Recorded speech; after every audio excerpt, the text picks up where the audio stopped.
Hello बच्चों। पहला paper आपका आई होप अच्छा गया होगा। कुछ थोड़ा टफ था क्वेश्चंस, मुझे फीडबैक मिले बच्चों के। लेकिन टफ होना ज़रूरी है, तभी आपका परफॉर्मेंस बेस्ट आएगा। और ये जो चैप्टर है, टेस्ट नंबर 2 है, motion in a plane and laws of motion. मुझे लगता है ये अगेन आप लोग के लिए एक ऐसा टॉपिक है जिसमें आप कंफ्यूज रहते हो थोड़ा कुछ ज़्यादा ही। तो उम्मीद है कि आपकी कंफ्यूजन दूर होगी इस टेस्ट के डिस्कशन से। चलो स्टार्ट करते हैं।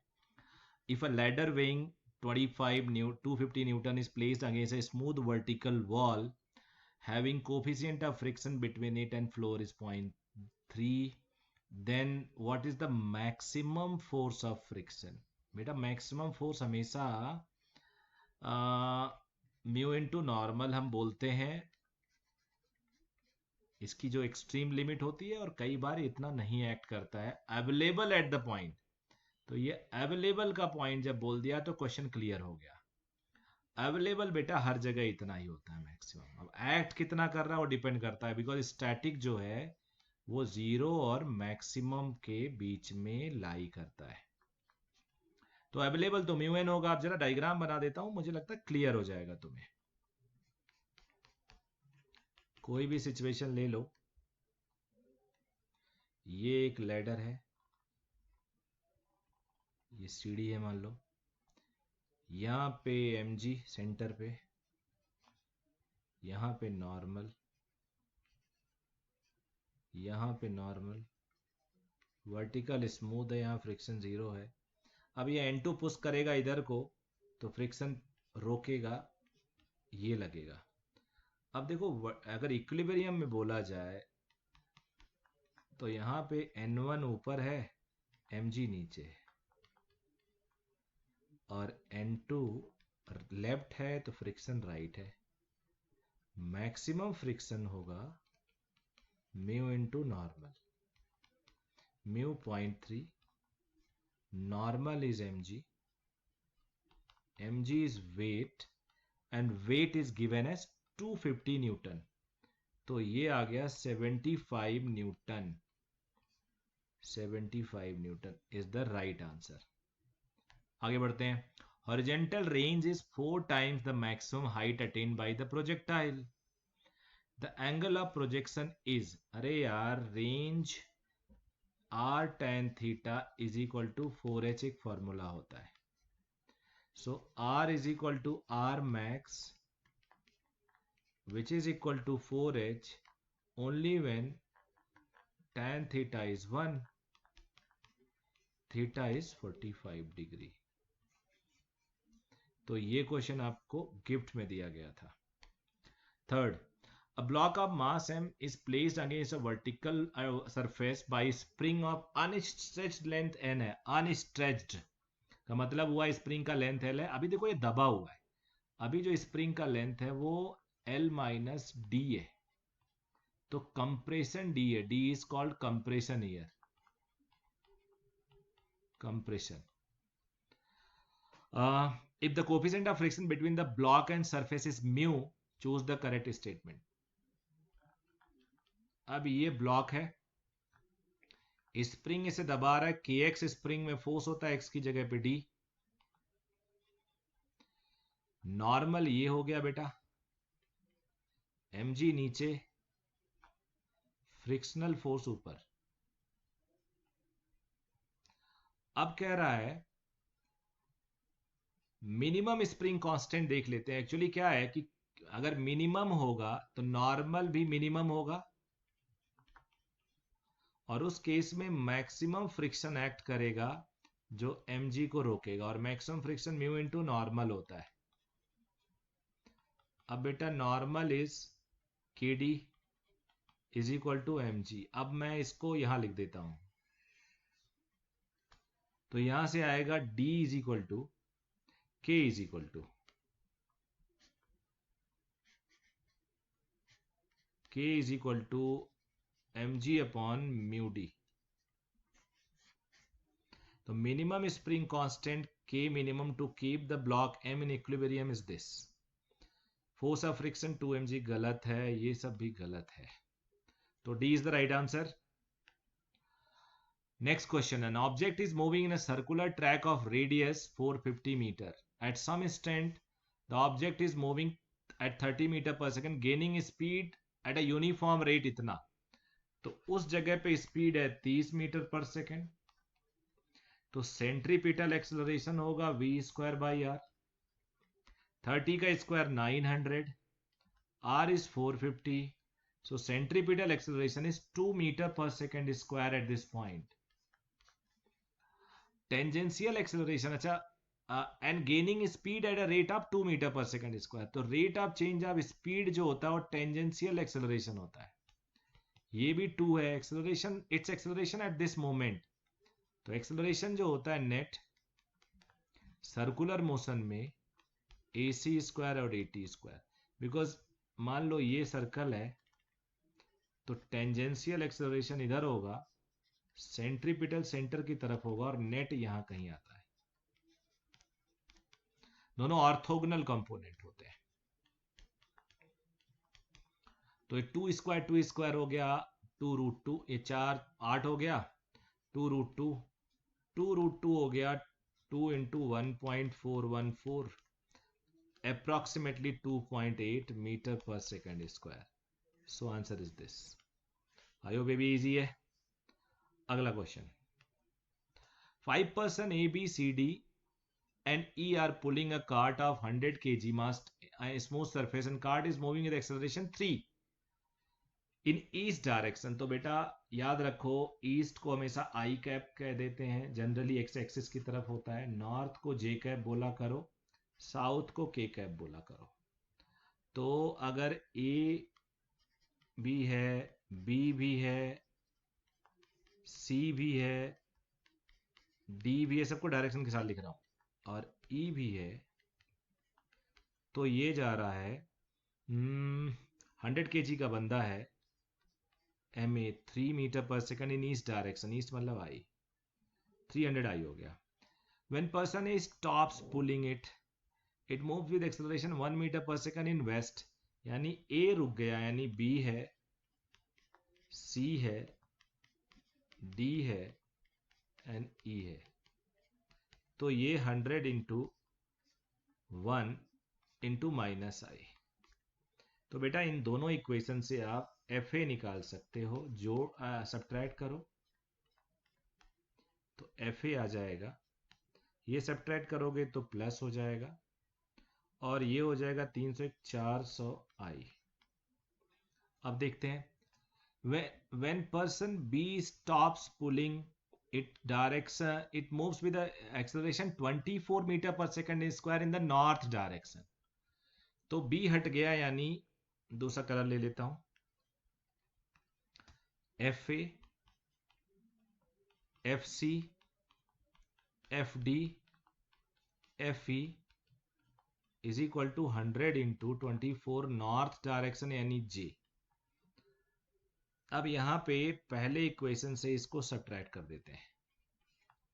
1 माइनस 3, तो ये कट जाएगा, ये कट जाएगा, सारे कट जाएंगे, बी बचेगा. तो 2400 j cap minus 300 i cap, ये आ गया बी. अब कह रहा है कि the magnitude of acceleration of the cart when only A and B pull the cart. तो ए और बी ऐड कर लेते हैं. तो 4i plus 2400j minus 300i. तो बेटा ये आ गया 100i प्लस 2400j. मैग्नीट्यूड देख लेते हैं. किसका मैग्नीट्यूड पूछा था? Magnitude of acceleration. तो net force is equal to mass into acceleration. Mass है 100, 2 0 खल्लास. तो एक्सेलरेशन हो गया अंडर रूट 1 का स्क्वायर प्लस 24 का स्क्वायर. अप्रोक्सीमेट मैं करके दे देता हूं. 24 इंटू 24 प्लस 1 रूट 24 आ रहा है हमारे पास. सो 24 को लगभग या जो 71 वाला देख लेते हैं. 71 इंटू 9 का रूट निकाल लेता हूँ. 71 का रूट इंटू 3, जो सेकंड ऑप्शन है उसको मैं एक्सप्लोर कर रहा हूँ, 25.27. So this would be the right answer. यही हम मानेंगे, 25 मीटर पर सेकंड स्क्वायर. तो क्लियर है आप लोग को? एक बार फिर से देख लेते हैं, कहीं कोई कुछ गड़बड़ तो नहीं हुआ है ना. A stops pulling it, it move acceleration 1 metre per second square in the west direction. West यानी माइनस आई. हाँ ठीक है, बिल्कुल ठीक है. तो अगर हम इसको सब्ट्रैक्ट कर रहे हैं, हाँ यहाँ पे प्लस हो जाएगा माइनस करते ही. माइनस माइनस प्लस तो जुड़ जाएगा, 400 आई हो गया एफ ए. और ये हो गया 2400. इसमें हम 3 में से 1 में से 3 को माइनस करते हैं. ओ, एक जगह गड़बड़ हो गया. 1 में से 3 करते हैं तो ये प्लस ही रहना है, ये प्लस रहना है, ये प्लस हो जाना है, तो ये 700 हो जाएगा. हाँ, थोड़ा सा मुझे डाउट हो रहा है, एग्जैक्ट आंसर आना चाहिए था. 700 हो गया, तो ये 7 का स्क्वायर अब आ जाएगा 25. तो 24 का स्क्वायर और प्लस 7 का 49 ऐड कर लेता हूँ. और अब इसको अगर करते हैं, एग्जैक्टली 25 आ रहा है. Very nice. So answer is 25, exact 25. There is no approximation. Work done by the frictional force is, can be negative, can be positive, can be zero, all of the above. Free है. A bucket tied at the end of 1.6 meter long string is whirled again in a vertical circle with a constant speed. What should be the minimum speed so that the water from the bucket does not spill when the bucket is at highest position? तो highest position पे minimum speed होता है जब वो गिरे ना नीचे पानी, या कई बार हॉलो स्फीयर के अंदर एक छोटा सा स्फीयर या कोई बंदा हो, root g r. So 1 g is 10, r is 1.6, तो 1604 मीटर पर सेकेंड आ गया आंसर. तो बहुत इजी क्वेश्चन था. बॉटम मोस्ट पे आता है रूट 5 जी आर, यहां पे आता है root 3 g r, root g r, root 3 g r. ये मिनिमम सर्कल है, ये मिनिमम सर्कल है. ये इससे कम कंडीशन पे गिर जाएगा, लूज हो जाएगा. उसके बाद अगला क्वेश्चन देखते हैं. अगला क्वेश्चन है, projectile is thrown in upward direction making an angle of 60 degree with the horizontal direction with a velocity 150 meter per second, then what is the time after which its inclination with the horizontal is 45 degree? ये question बहुत ही common है. आपको 45 की जगह पे कुछ और भी पूछा जा सकता है, तो आपको प्रिपरेशन ऐसा करना चाहिए. शुरू में 60 डिग्री पे भेजा गया और थोड़ी देर बाद ये 45 हो गया होगा. 45 का मतलब ही होता है कि इसका हॉरिजॉन्टल कंपोनेंट ऑफ वेलोसिटी और वर्टिकल कंपोनेंट ऑफ वेलोसिटी दोनों सेम हो जाए, तभी रिजल्टेंट 45 बीच में आ जाता है. तो हॉरिजॉन्टल कंपोनेंट ऑफ वेलोसिटी कभी नहीं बदलती. ये 150 है, हॉरिजॉन्टल कंपोनेंट ऑफ वेलोसिटी है 150 cos 60 which is 75, so it will not change. Vertical component of velocity u sin 60 which is 75 root 3. तो पूछा गया है कि देन द टाइम. अब देख लेते हैं कि वर्टिकल वेलोसिटी यहां पे पहुंचने में कितना टाइम लेता है. मान लो टी टाइम, तो वर्टिकल मैं लिखूंगा u i minus g t, vertical acceleration. ये 75 root 3 minus 10t is equal to u x. U x is 75. यहां से अगर सॉल्व करें तो 10t is equal to 75 root 3 minus 1, तो t is equal to 7.5 root 3 minus 1. Third should be the right answer. The engine of a jet aircraft applies to a thrust force of 10 to the power 5 Newton during takeoff and causes to attain the plane to attain a velocity of 1 kilometer per second in 10 seconds. The mass of the plane. अब मास of the plane निकालने के लिए आपको क्या करना होगा, वो हम लोग देख लेते हैं. 10 to the 5 to the power 5 Newton और एक्सेलरेशन 1 किलोमीटर पर सेकेंड इन 10 सेकेंड। तो वेलोसिटी हम लोग निकाल लेते हैं, u प्लस ए टी, मान लो एक्सेलरेशन कांस्टेंट है, u 0 है, वेलोसिटी 1 यानी 10 to the 1000 किलोमीटर पर सेकेंड आया। a इज निकालना है, t 10 है, तो a इज 100 का एक्सेलरेशन निकालना है हमें। 100 meter the mass of the plane, तो net force is equal to ma 10 to the power 5, और ये मास निकालना है, m is 10 to the power 2, तो acceleration mass is 10 to the power 3 kg, 10 to the power 3 kg। Simple question था, इसको तुम ऐसे भी कर सकते थे, thrust force is equal to v d m by d T.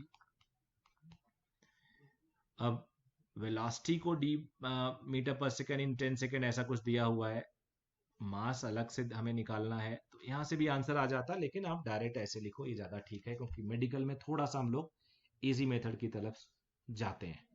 Question number 10 है, ऐसे क्वेश्चन शायद इस टेस्ट में 2 बार आए। A uniform chain of length L which hangs partially from a table is kept in equilibrium by friction. The maximum length then can withstand without slipping is L. The coefficient of friction between the table and the chain. ये है बेटा, और इसका एक formula होता है, I hope कई बच्चों को याद भी होगा। इस टेबल के ऊपर फ्रिक्शन है, मान लो ये L है, लेंथ मैक्सिमम है जो हैंग कर सकता है, it is given as L only, total length L था, और यहाँ कोफिशिएंट ऑफ फ्रिक्शन म्यू है, तो L is equal to L max mu L upon 1 plus mu होता है। क्रॉस मल्टीप्लाई कर देते हैं,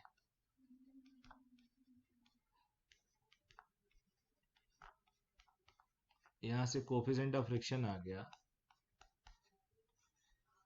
ये आ गया L अपॉन L माइनस, ये आंसर है।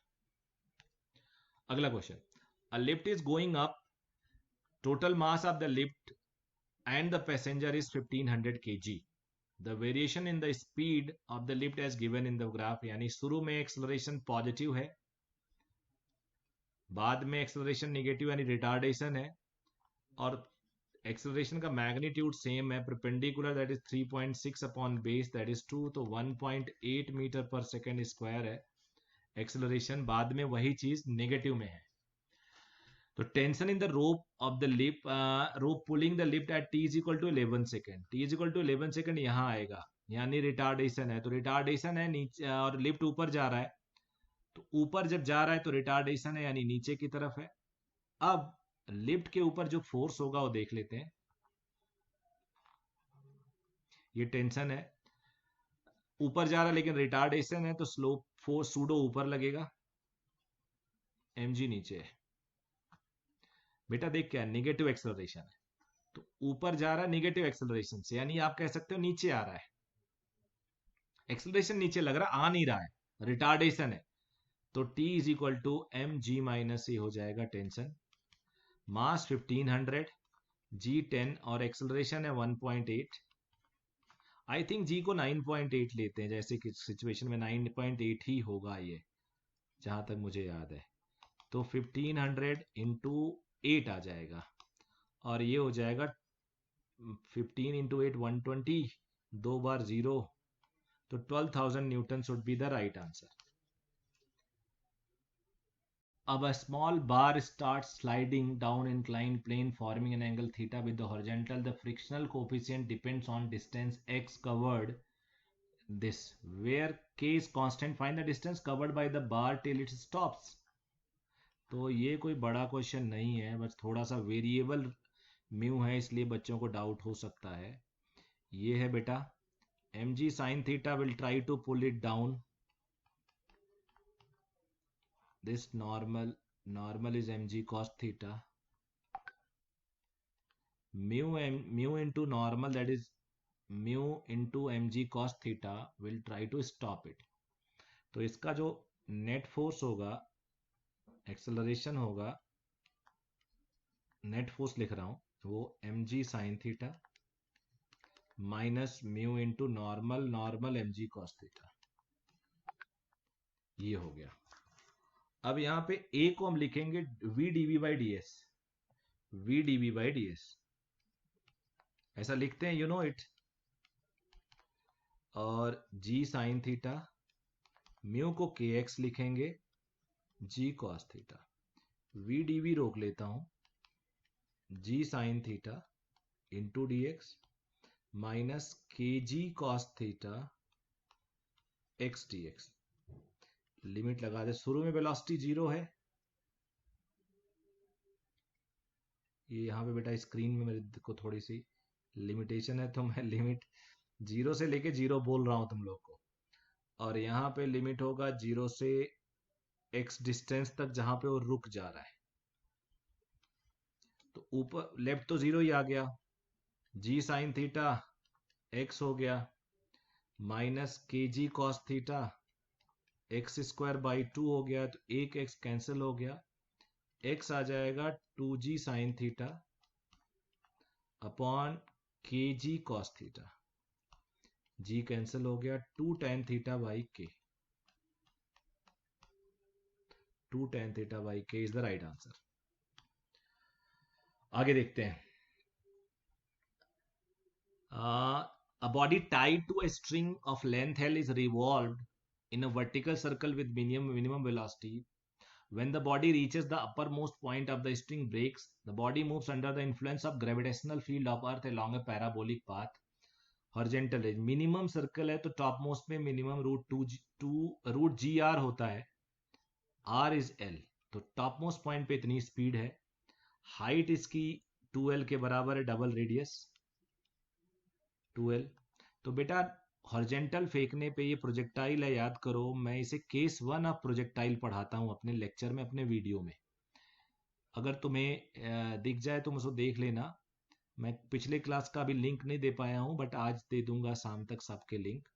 तो टाइम नीचे आने पे लगता है √2h बाई जी, और रेंज होता है वी टी, और वी होता है, वी तो गिवन है, और T √2h by ji.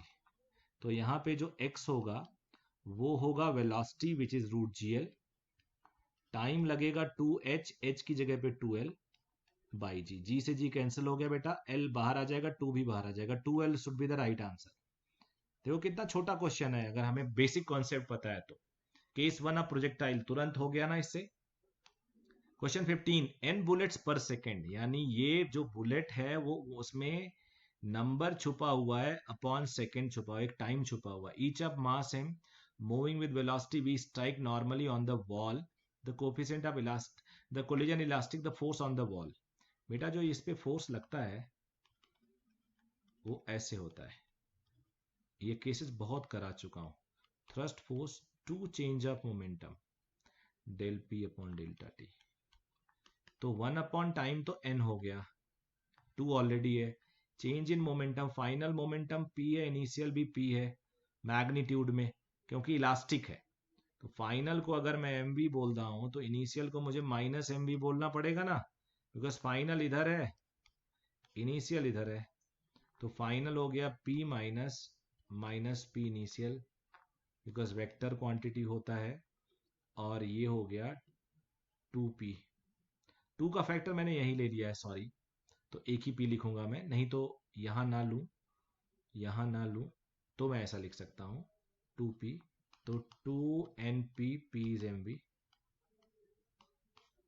2mnv is the answer. A cart is moving with a velocity 20 meter per second. Sand is being dropped into the cart at the rate of this kg per minute. The force required to move the cart is with constant velocity. तो बेटा जितना cart से, basically ये cart है, इसके ऊपर ऐसे sand particle गिर रहा है जो पीछे ऐसे ढेर बन जा रहा है। तो अब ये चल रहा है 20 से, तो सैंड भी रिलेटिवली तो गिर रहा है, 20 से पीछे जाएगा सैंड का, तो थ्रस्ट फोर्स हमेशा v dm by dt होता है। तो v is 20, dm by dt mass 50 kg पर मिनट, मिनट को सेकंड में बना दो तो 60 हो जाएगा, और 2 10 जा और 2 3, तो ये हो गया 50 अपॉन 3, दैट इज 16.67 न्यूटन पीछे की तरफ फोर्स लग रहा है, उतना ही आगे लगाना पड़ेगा to move with uniform velocity. Uniform velocity मतलब एक्सेलरेशन जीरो। तो 16.67 फोर्स लगेगा, बट ये थ्रस्ट फोर्स आपको आना चाहिए। अगर थ्रस्ट फोर्स नहीं आ रहा है फिर तो गड़बड़ है मामला।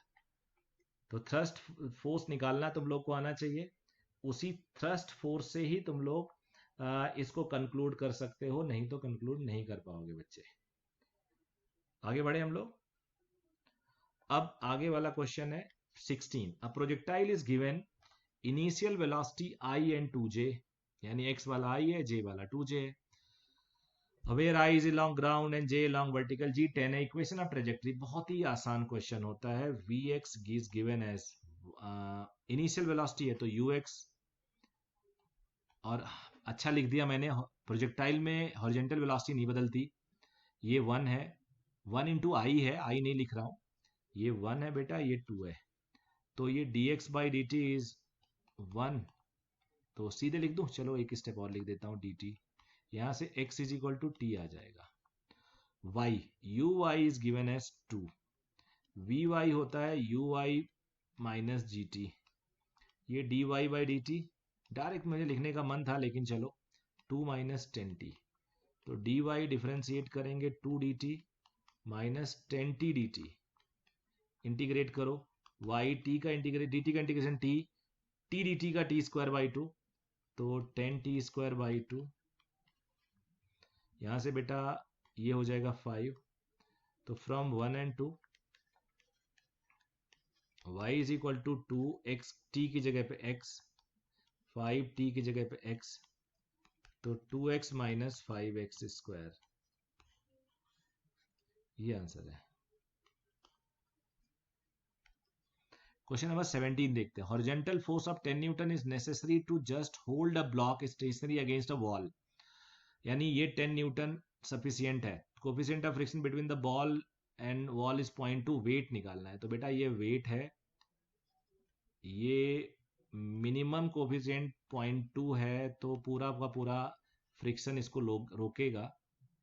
नॉर्मल बेटा ये लगाएगा, तो normal is equal to 10 newton, 0.2 into normal is equal to W, 0.2 into normal is equal to 10 is equal to W, W is equal to 2, तो 2 newton is the weight of the block. आगे आ जाते हैं। A ball thrown at an angle theta and another ball is thrown at an angle of 90 minus theta with the horizontal from the same point with speed 40 meter per second. अब देख रहे हो आपको complementary angle दिख रहा है, तो range तो सेम होगा। The second ball reaches 50 meter higher than the first ball, find their individual heights. अब इंडिविजुअल हाइट पूछा है, लेकिन हमें इसमें गेस करना है कि दोनों का कॉम्प्लीमेंट्री एंगल है। थोड़ा सा कॉम्प्लिकेटेड इसमें इक्वेशन बनेगा, वो हम लोग सॉल्व करते हैं। तो बेटा एक कॉमन सा फॉर्मूला है आपके पास, वो है r tan theta is equal to 4h1, r tan theta is equal to 4h1 लिख लेता हूं पहले के लिए। दूसरा जो tan है, रेंज तो सेम होगा, कॉम्प्लीमेंट्री एंगल है, 90 माइनस थीटा, ये h1 is equal to 4h2, तो ये cot थीटा हो जाएगा, ये हो जाएगा cot थीटा। तो यहाँ पे अगर हम दोनों को डिवाइड करते हैं तो tan theta upon cot theta, tan 90 minus theta cot theta हो गया, ये तुम लोग समझ रहे होगे। ओहो, जस्ट ए मिनट में पीछे जा रहा हूँ, हाँ जी, is equal to h1 upon h2, 4 cut जाएगा, तो ये cot थीटा 1 अपॉन tan थीटा होता है, तो ये इक्वेशन हो गया tan square theta is h1 upon h2, यहाँ से h1 is equal to h2 tan square theta हो गया, ये इक्वेशन 3 लिखता हूं। Now h1 minus h2 is equal to given as 50, h1 minus h2 is given as 50, same speed the second ball reaches, sorry h2 minus h1 50 होगा, because second is 50 meter higher than the first one. अब फर्स्ट के बारे में दिया हुआ है H1 H2 tan square theta. H2 अलग कर लिया, 1 minus tan square theta.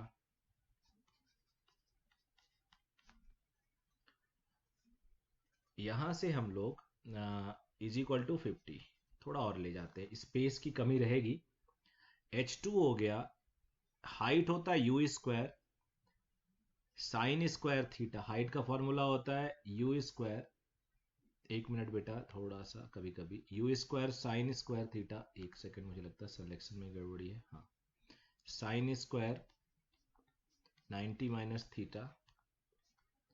Second वाले का लिख रहा हूं, you square sine square theta by 2g formula होता है, into into into 1 minus tan square theta.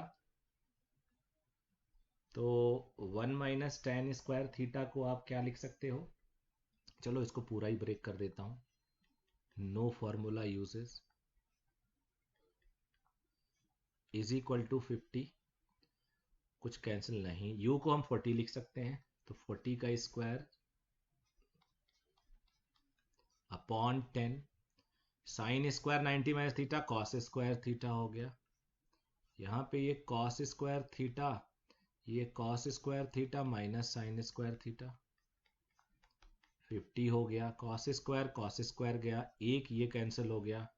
थोड़ा पेन का कलर मैं बदल लूं, अलग दिखे जिससे। तो ये हो गया 160, ये हो गया 160। अब कॉस स्क्वायर थीटा को 1 माइनस साइन स्क्वायर थीटा, एक minus sine square theta already है, इस 50 अपॉन 160। तो ये हो गया, एक जीरो कैंसिल हो गया। अब 2 साइन स्क्वायर थीटा उधर ले गया और उसको इधर ले आया। अब ये आ गया 11/16, साइन स्क्वायर थीटा 11/32, ये आ गया। साइन स्क्वायर थीटा आने के बाद अब किसी भी फॉर्मूले में आप रख लो, बिकॉज साइन स्क्वायर थीटा आ गया, कॉस स्क्वायर थीटा आ गया, और यहां से आप वैल्यू निकाल सकते हो। तो पूछा क्या है, the first one find out the individual range. तो H1 स्क्वायर देखते हैं, कुछ गड़बड़ तो नहीं हुआ, थोड़ा सा डेटा मुझे 11 आना थोड़ा सा खल रहा है। You square sine square, you square ये हो गया कॉस स्क्वायर थीटा, यू की वैल्यू है 40, तो 40 इंटू 40, और हाइट अपॉन जी 10 हो गया, ठीक है। हाँ, एक चीज़ गड़बड़ हो गई, यहाँ 2 होता है फॉर्मूले में 2, तो 2 हो जाएगा। तो 2 होने से ऊपर 16 की जगह पे 8 हो जाएगा। देखो थोड़ा सा मिस्टेक मिल गया, देखो ये मेरे से अगर मिस्टेक हो सकता है तो आपसे भी हो सकता है। ये हो जाएगा 80, मैं इसको यहाँ पे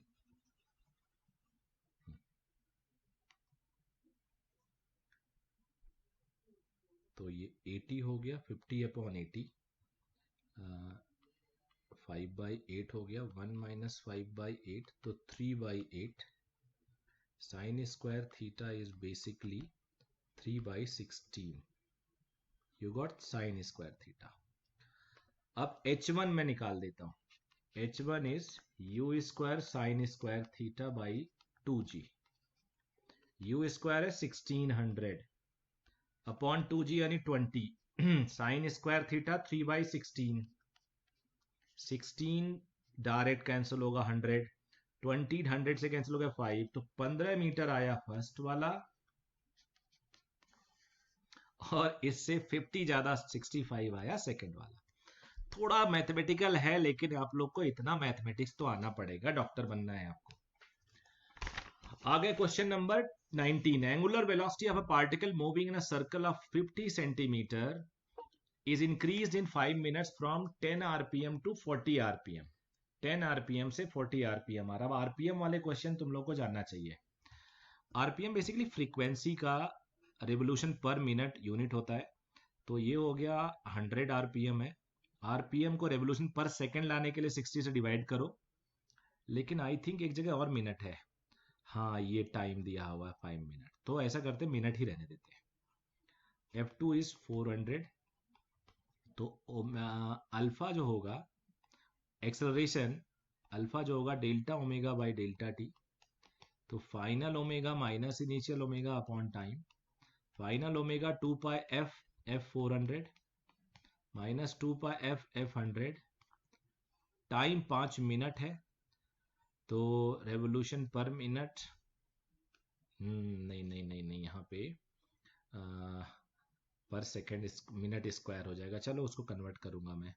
तो ये हो गया 2 पाई इंटू 300 अपॉन 5 रेवोल्यूशन पर मिनट स्क्वायर।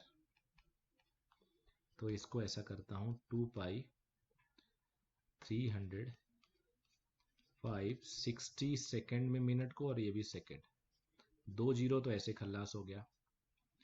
और 2 इंटू 3 6 होता है, एक 6 यहाँ से खल्लास हो गया, तो पाई/30 आ गया अल्फा। नाउ टेंजेंशियल एक्सेलरेशन, ये होता है r alpha. R is 50 centimeter, alpha is पाई/30।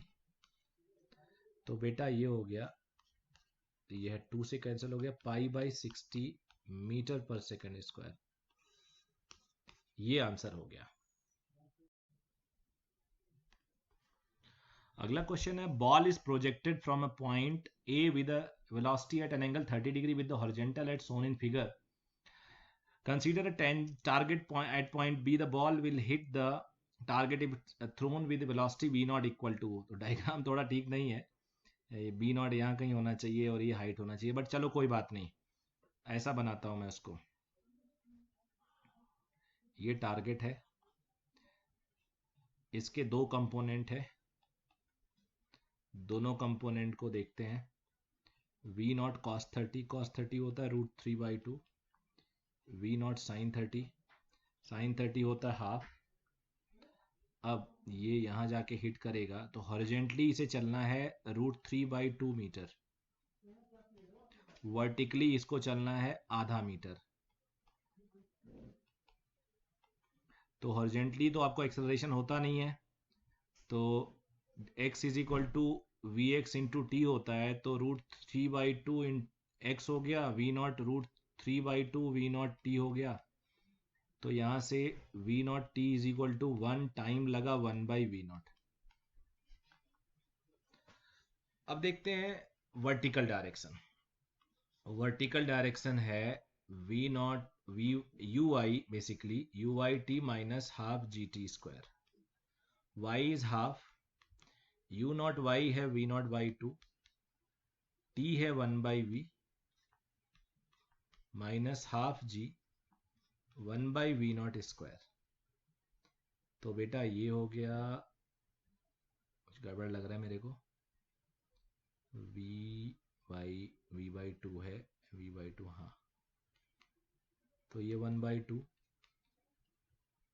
Minus half ji upon v0 square. तो 1/2 तो कैंसिल हो गया, तो कुछ गड़बड़ हो रहा है क्या। एक्स डायरेक्शन में देखते हैं हम लोग, एक्स डायरेक्शन में √3/2 है, और cos 30 भी √3/2 ही होता है, इंटू टी हो गया, तो टाइम आ गया 1/v। 1/v आते ही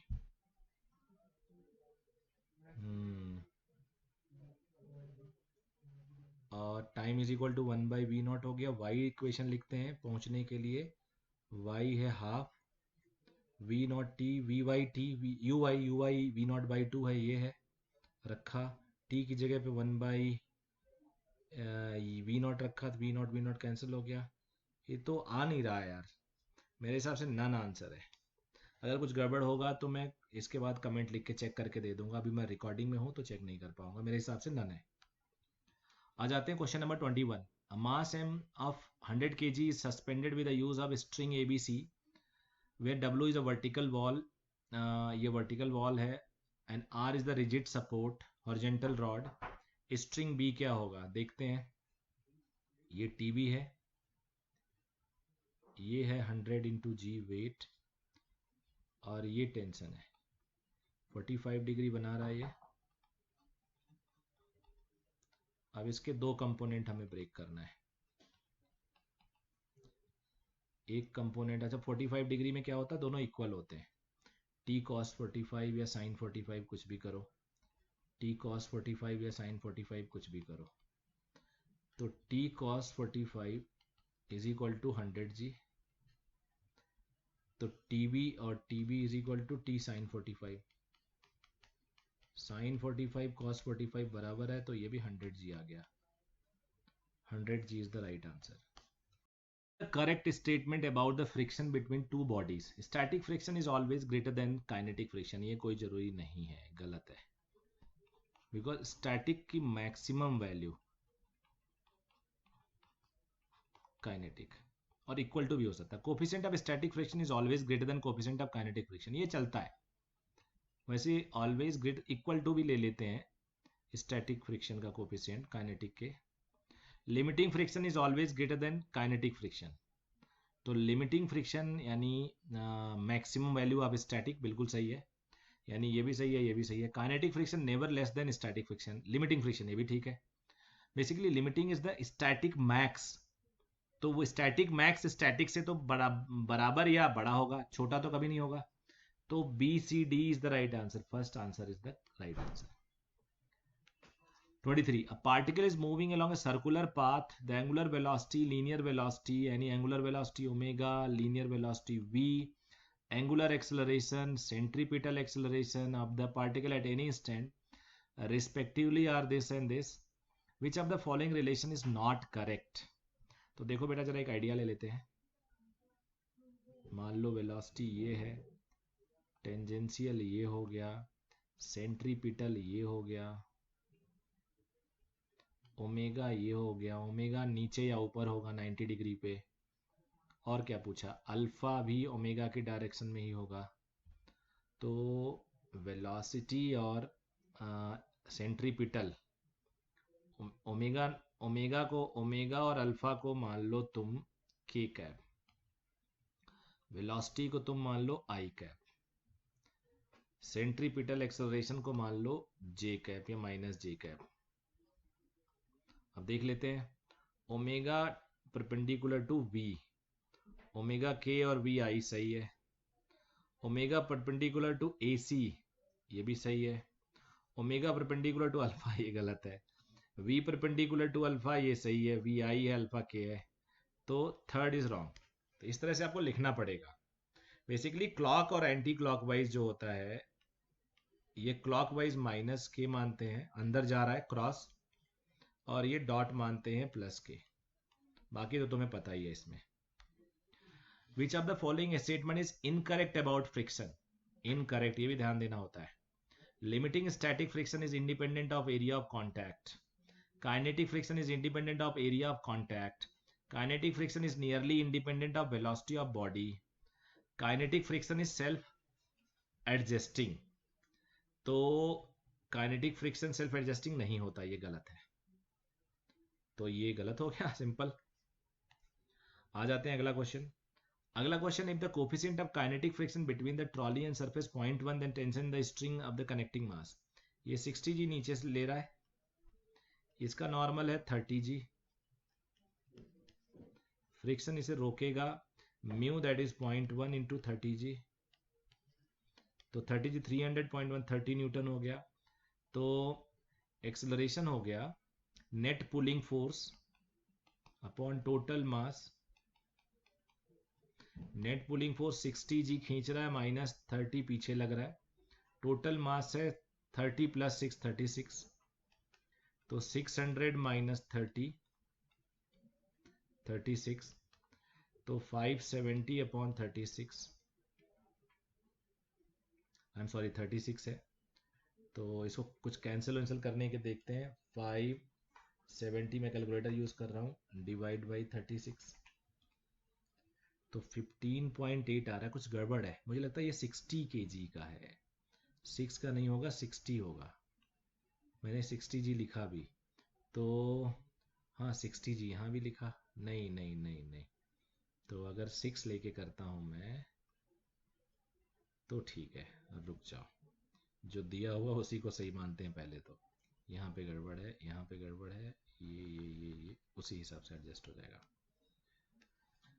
60 माइनस 30, ये 60 हो जाएगा। तो 60 माइनस 30 30 हो गया, नीचे हो गया 36। तो एक्सेलरेशन आया 5/6। टेंशन निकालना है,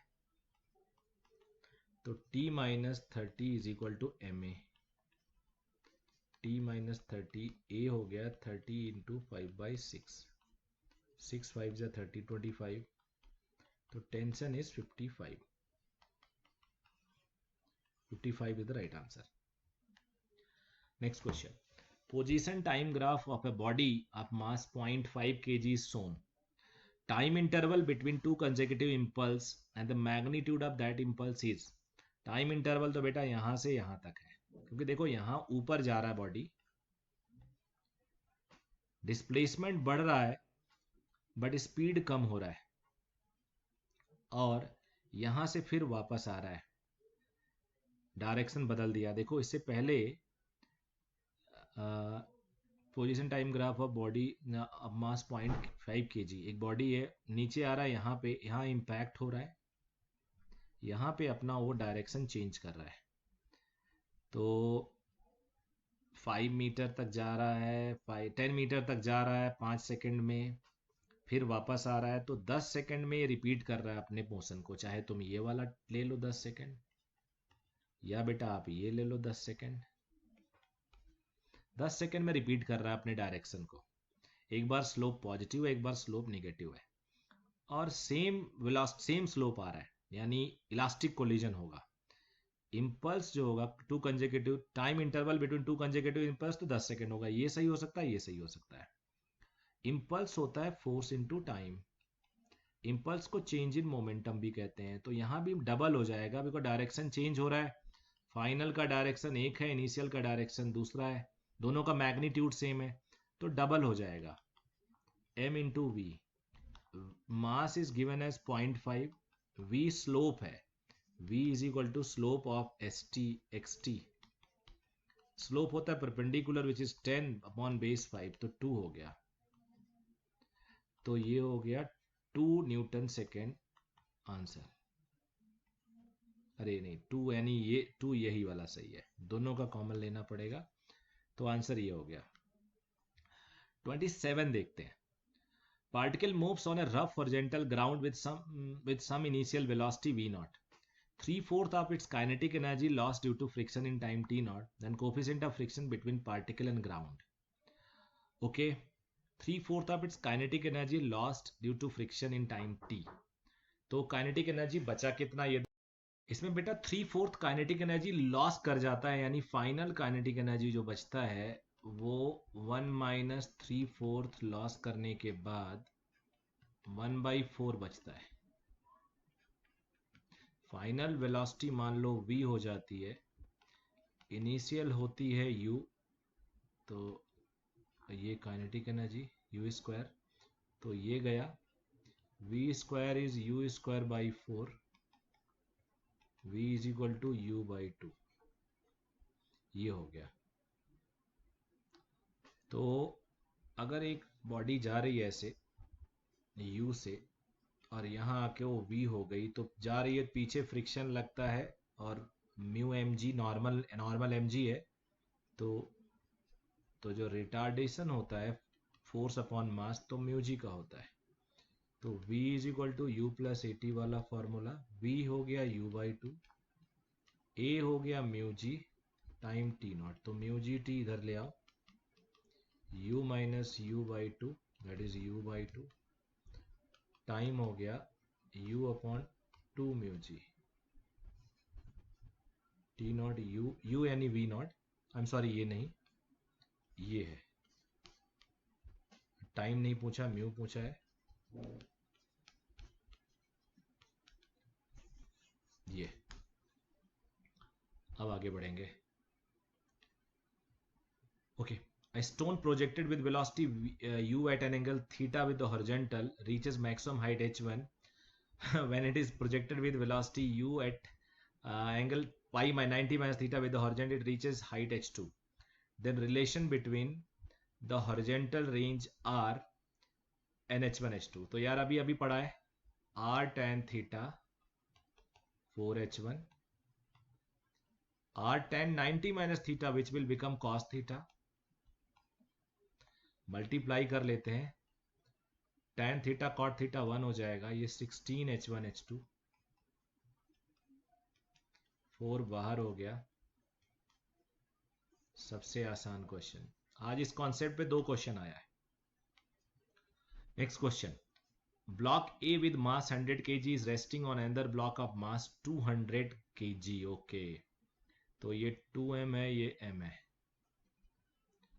shown in figure, horizontal rope tied with a wall, the coefficient of friction between A and B 0.2, यहाँ 0.2 है, while between B and ground 0.3, यहाँ 0.3 है। अच्छा क्वेश्चन हो गया, दोनों फ्रिक्शन आ गया ना, थोड़ा सा हैवी हो गया। The minimum required force moving block B will be, तो बेटा इस B पे हमें फ्रिक्शन देखना, यहाँ भी पीछे, यहाँ भी पीछे। अब जिस बच्चे का कॉन्सेप्ट क्लियर होगा, यहाँ पे जो नॉर्मल लगेगा वो बेसिकली A का वेट होगा,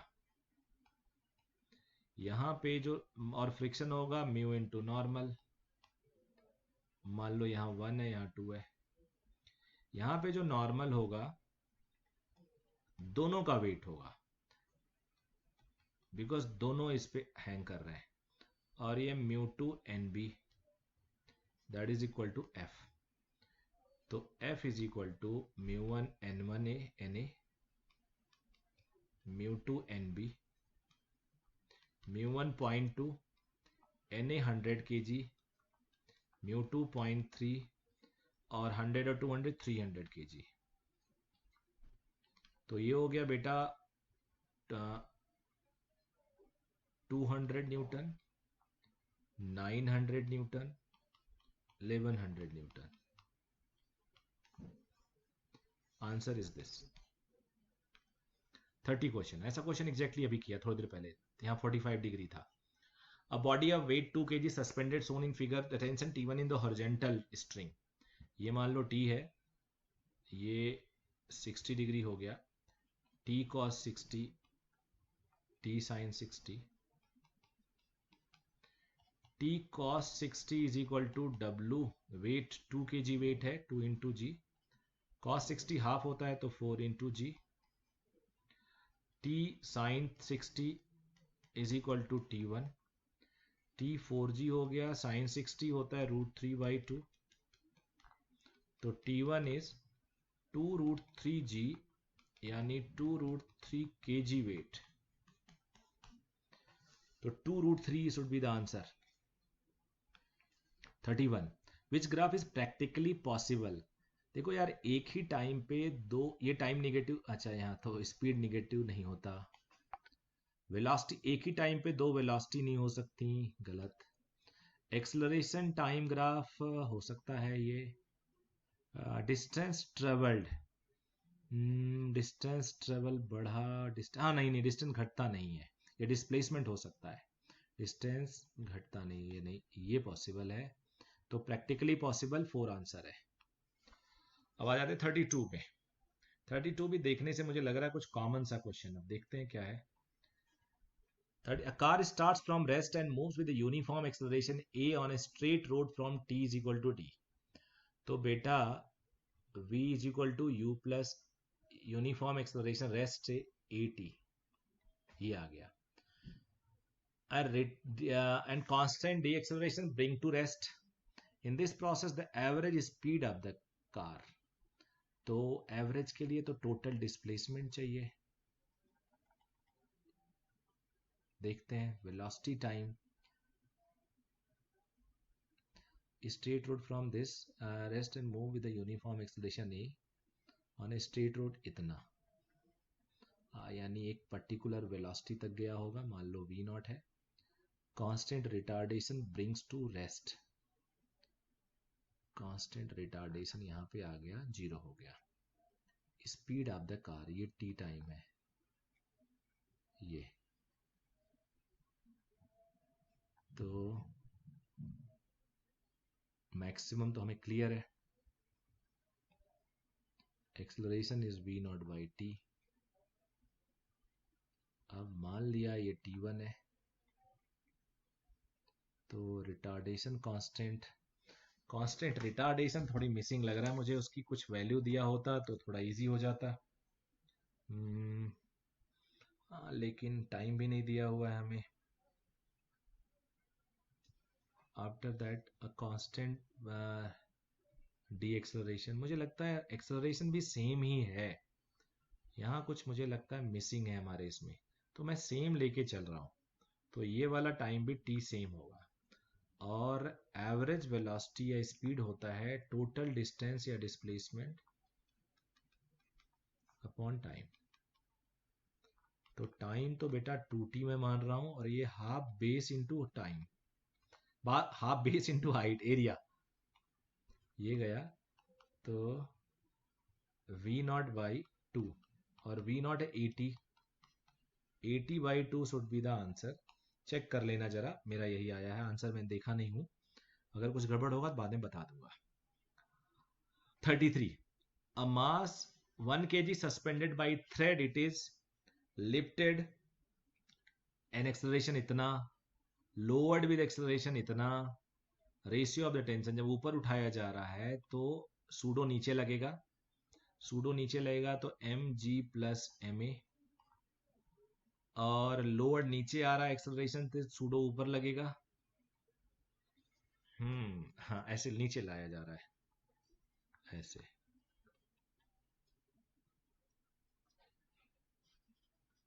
तो सूडो बेटा ऊपर लगेगा, ये हो जाएगा। बेसिकली जब हम लोअर लाएंगे तो सूडो ऊपर होगा, तो ये आ जाएगा ये वाला रेशियो ऑफ द टेंशन पहला और दूसरे का। तो m कैंसिल हो जाएगा, g+a, g-a, g 9.8 plus 4.9, 9.8 minus 4.9, तो ऊपर हो जाएगा 3 टाइम्स 9, 4.9, थोड़ा कैलकुलेशन में स्मार्टनेस डालना पड़ेगा, अपॉन 4.9, तो 3 आएगा, 3:1 शुड बी द आंसर। ये जरूर पढ़ लेना यार, ये मैं लॉज ऑफ मोशन में जब सूडो फोर्स स्टार्ट करता हूँ तो ये बताता हूँ सारे केसेस। और वैसे भी कई बार हम बिना सूडो के भी बताते हैं कि स्ट्रिंग को हम ऊपर लेके जा रहे हैं एक्सेलरेशन से तो कितना टेंशन होगा, mg नीचे एक्ट करता है, ये सूडो बन के नीचे एक्ट करने लगता है। इस तरह के क्वेश्चन हम सॉल्व करते हैं। उसके बाद आ जाते हैं क्वेश्चन नंबर 34। 34 में अ thief goes on a straight road in a jeep with uniform speed इतना है। A policeman follows him on a motorcycle with a speed 10 meter per second, थोड़ा ज्यादा चल रहा है। If the instantaneous distance between the jeep and motor is 100 meter, then how much time the police will catch the thief? अब ऐसा कुछ नहीं है, रिलेटिव वेलोसिटी हो गया 1 metre per second, relative distance हो गया 100 मीटर, तो टाइम भी यार 100 ही लगना है ना, distance upon velocity, 100 second is the answer.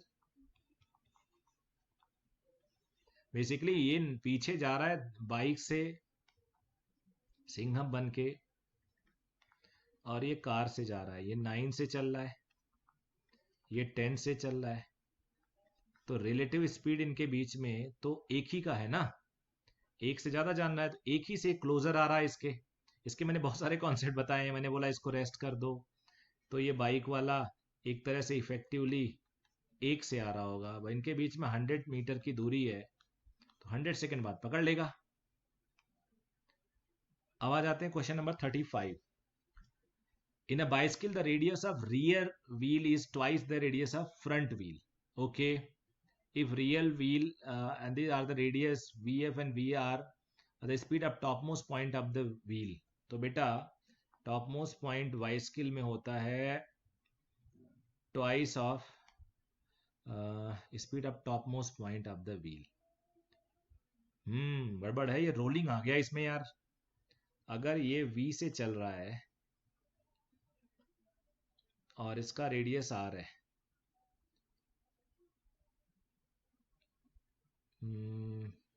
twice the radius of the front wheel. If RF and a radius of the, नीचे ये जीरो कर रहे होंगे, तो V और ये 2r ओमेगा हो रहा होगा, तो टॉप मोस्ट पॉइंट पे इसके हो रहा होगा v प्लस 2r ओमेगा। अच्छा, v is equal to 2r omega होगा, तो ट्वाइस v हो जाएगा। इसे बोला गया है, या ऐसा कर लेता हूँ, 4r ओमेगा।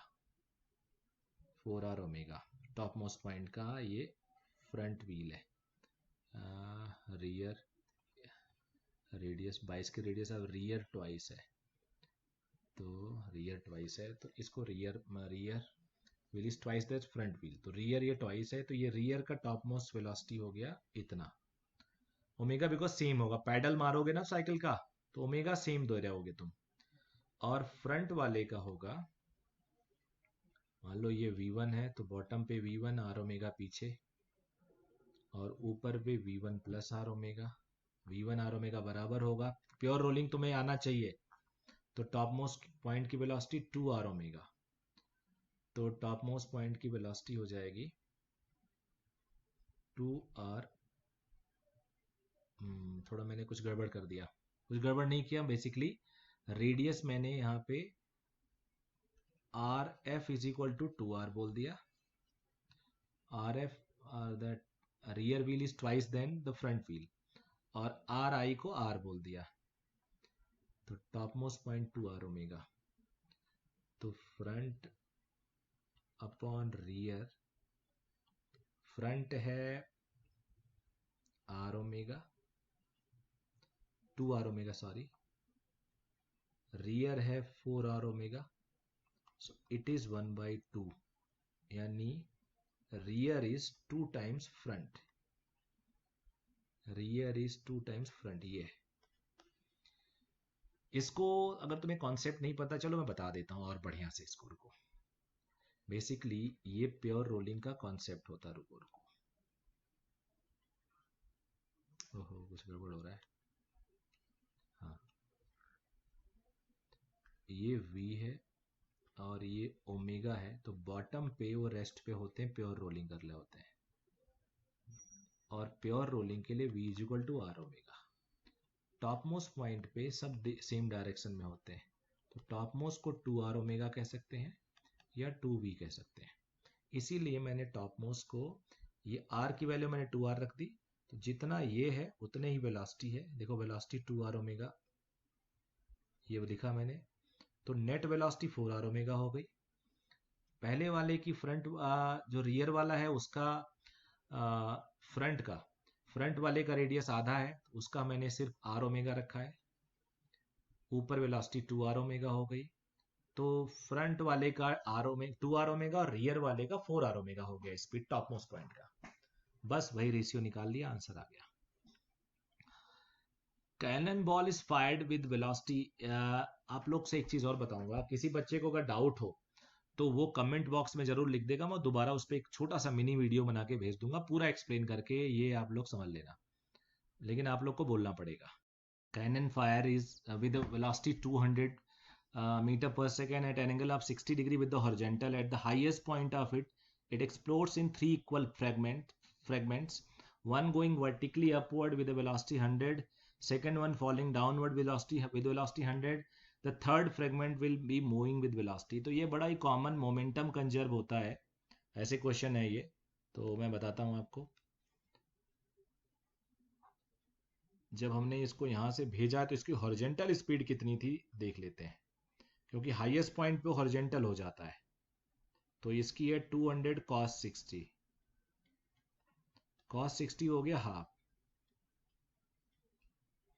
अब यहाँ पे जब बिफोर कोलिजन, ये मान लो इसका मास था 3m, बिकॉज 3 इक्वल पार्ट्स में बट रहा है, तो पहला ही 3m मान लेते हैं, और इसकी हॉरिजेंटल वेलोसिटी हमेशा सेम रहती है, आपको पता है, so horizontal momentum is 3m into 100।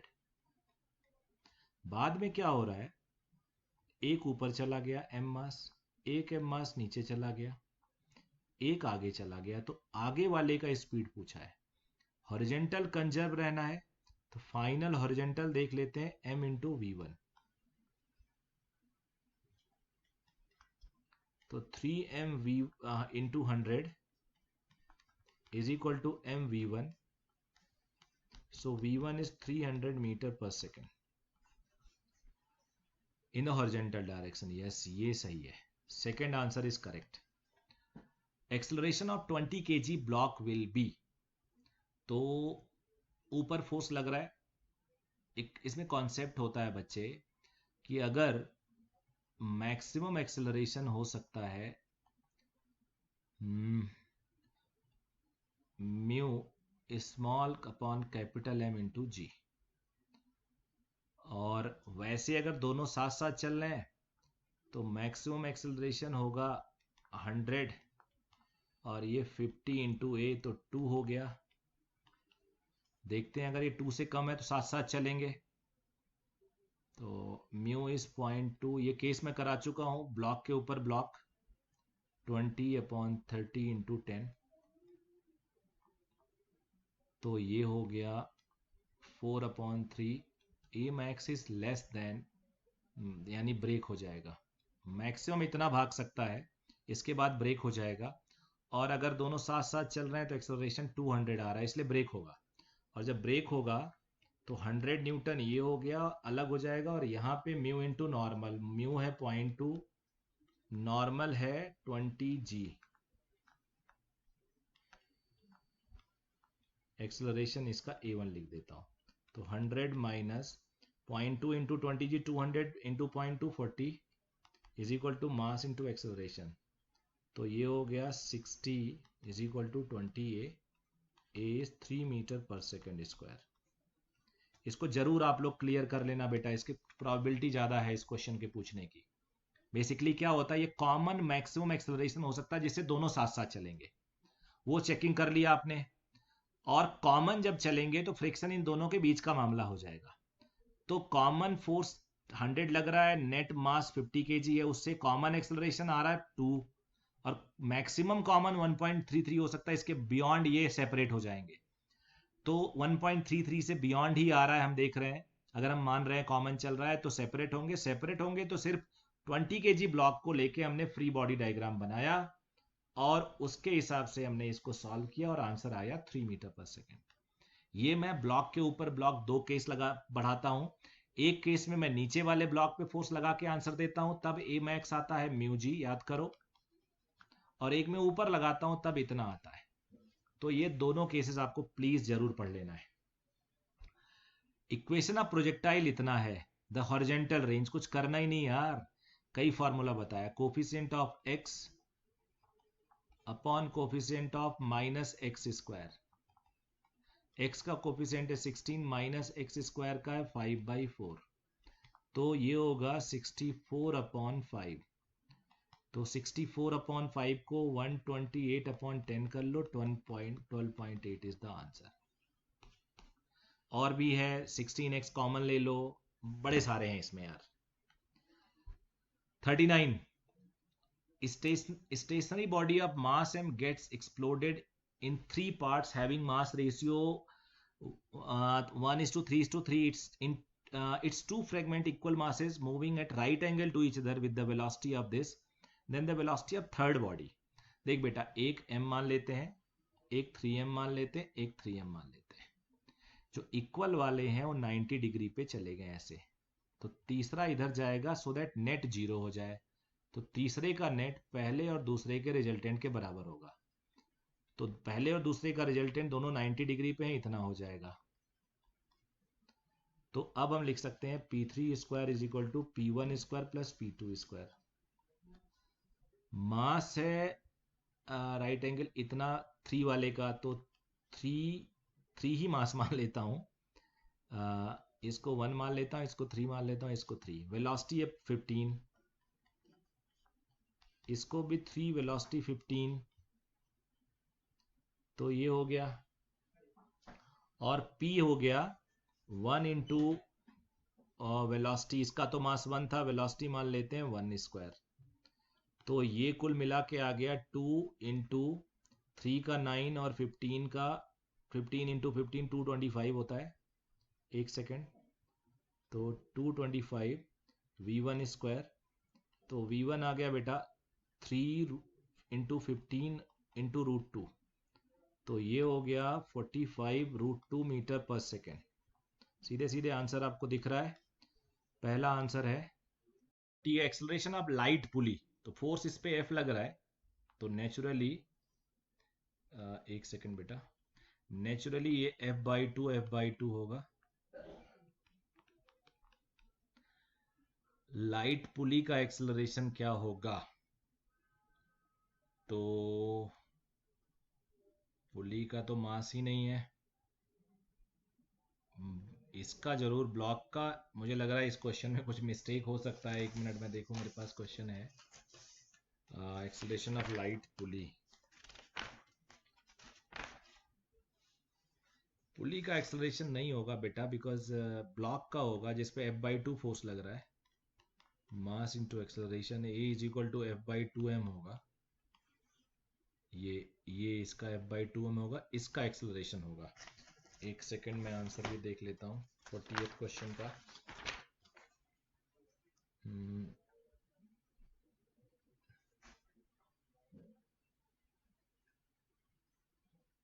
और ये क्वेश्चन भी हमारे पास, इसका सॉल्यूशन में आंसर भी नहीं है, क्वेश्चन ही है। अगर हम पुली को देखते हैं, जैसे तुम लोग को पता है मैंने केसेस ऑफ पुली पढ़ा रखे हैं, उसमें सेकेंड केस की एक पुली होती है, ये वही है। तो अगर बेटा ये ब्लॉक ए से जा रहा है तो पुली A/2 से जाएगी, शायद यही होगा A/2 आंसर। तो F/4m उस हिसाब से हो जाएगा। यस यस, यही होगा। तो आंसर F/4m होगा। पुली आधे एक्सलरेशन से चल रहा है, अदर अदर एंड डबल से चलता है। F/4m should be the right answer. अगला देखते हैं। Two blocks of mass 8 kg and 5 kg are connected by a heavy rope of mass 3 kg or complete system is accelerated upward by 10 meter per second as shown in the figure. Tension in the at the point P. तो बेटा इसमें देखते हैं, 3 kg है, acceleration ए से move कर रहा है,